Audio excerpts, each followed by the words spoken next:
Yan mga ka-agri, nag-uling tayo ng bagul. Yan ang bagul or ano ng nyug ba.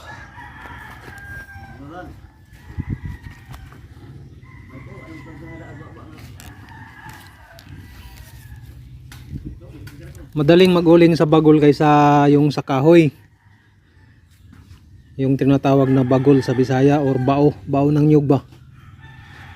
Ito, maghanda tayo sa parating na La Nina ba, kasi yan, baka ito magamit natin to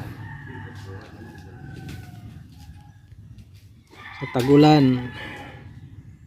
Mag-uling ng bagul. Ito, abutan ba ng mga ilang oras to?